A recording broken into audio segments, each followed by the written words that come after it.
Shalom, bertemu kembali dalam Efrata Devotion pada hari ini. Teratai adalah bunga yang cantik dan unik, mengapung di kolam atau rawa atau danau yang walaupun hitam dan kotor.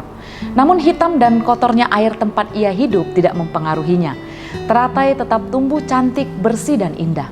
Ia bahkan jadi berkat bagi lingkungan hidup dengan daun hijaunya yang lebar meneduhkan ikan-ikan kecil di dalam kolam. Lingkungan yang penuh dengan kejahatan dan dosa memang dapat sangat mudah mempengaruhi hidup kita. Semua kebiasaan dan cara hidup di depan mata tanpa disadari akan mempengaruhi cara hidup dan kebiasaan kita dan anak-anak kita.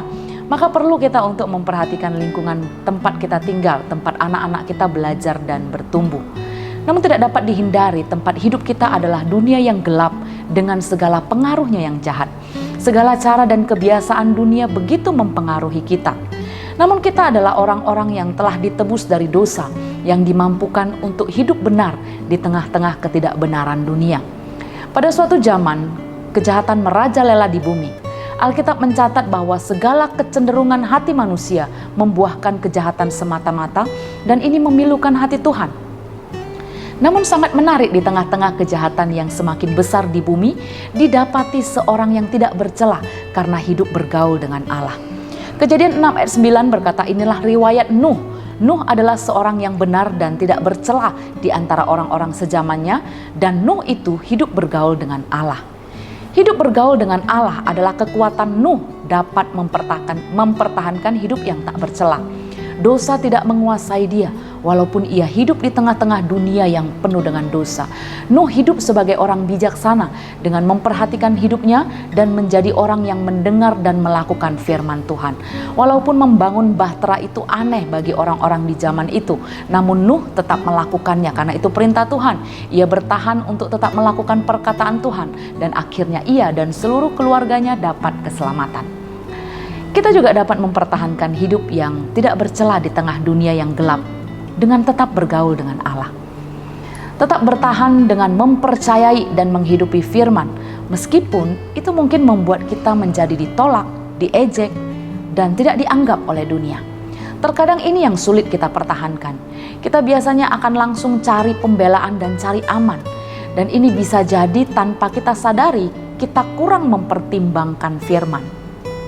Tapi kita mau ingat bahwa dengan hidup bergaul dengan Allah, itu memampukan kita untuk hidup tidak seperti orang dunia. Tuhan memperlengkapi kita dengan firman yang bermanfaat untuk mengajar, menyatakan kesalahan, memperbaiki kelakuan, dan mendidik orang di dalam kebenaran untuk melakukan perbuatan-perbuatan baik.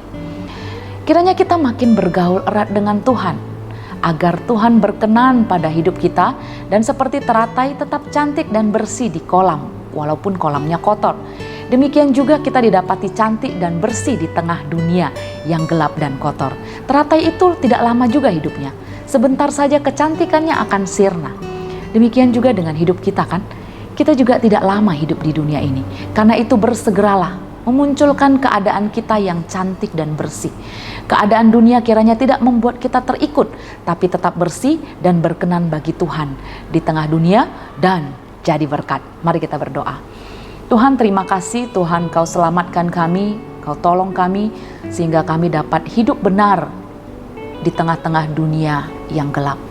Kami mau Tuhan untuk hidup bergaul dengan Tuhan supaya kami kuat, supaya kami mampu di tengah-tengah ketidakbenaran dapat tetap kuat dan hidup di dalam kebenaran Tuhan. Tuhan, mampukan kami karena kami dengan kekuatan sendiri tidak akan mampu melakukannya. Kiranya Roh Kudus memberi kami kekuatan, kiranya Roh Kudus memberi kami kemampuan supaya hidup kami berkenan bagi Tuhan. Terima kasih Bapa, terima kasih Tuhan, terpujilah namamu. Di dalam nama Tuhan Yesus Kristus kami berdoa. Amin.